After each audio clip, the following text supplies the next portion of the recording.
আসসালামু আলাইকুম। প্রাকৃতিক নৈসর্গিক সৌন্দর্য, সবুজে সমারোহ, এরই মধ্যে আমের ফুল ফুটে আম ধরা শুরু করেছে। এই যে আম, এবার কিন্তু আমের মৌসুম জমজমাট হবে।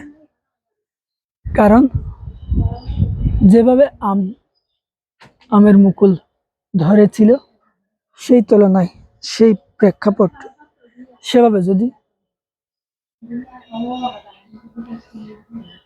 আম ধরে, তাহলে আম খাওয়ার মানুষ অত পাবে না। সো যারা আম কিনে খাবেন, যারা আম চাষ করেন, তারা এবার সুবিধা মতো আম খেতে পারবেন নিশ্চিন্তে, কোনো ভেজাল ছাড়া। এই যে দেখেন, এইখানে কি পরিমাণ আম ধরতে শুরু করেছে। এই যে কদিন আগেই এখানে ফুলে ফুলে ভরা ছিল, আজ সেই ফুলের গাছ, সেই আমের গাছ আম ধরে একেবারে কষ্ট হয়ে যাচ্ছে। তো দেখা যাক, তবে এখনো পর্যন্ত আম কি পরিমাণ থাকে। যেহেতু বৃষ্টির কোনো দেখা নেই, হয়তো বৃষ্টি হলে আরেকটু আম পাকাপোক্ত হতে পারে, শক্ত হতে পারে। এখন মূলত আমের গাছে বা আমের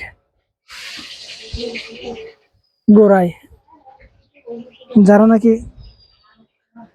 আমের বাগান করে না, তারা পানি দেয় না বা তারা সার দেয় না, তারা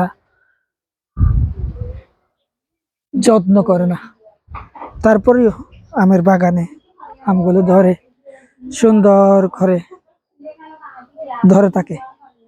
এই যে দেখেন কি পরিমাণ আম ধরতে শুরু করেছে। আশা করি আল্লাহ পাক সবকিছু ঠিকঠাক করে রাখলে এই যে এখান থেকেই আমরা প্রচুর পরিমাণে আম খেতে পারবো। আমার এটা ছাড়াইও এখানে আরো আম গাছ আছে, যেখানে কিনা আম আস্তে আস্তে ধরতে শুরু করেছে। এই যে দেখেন,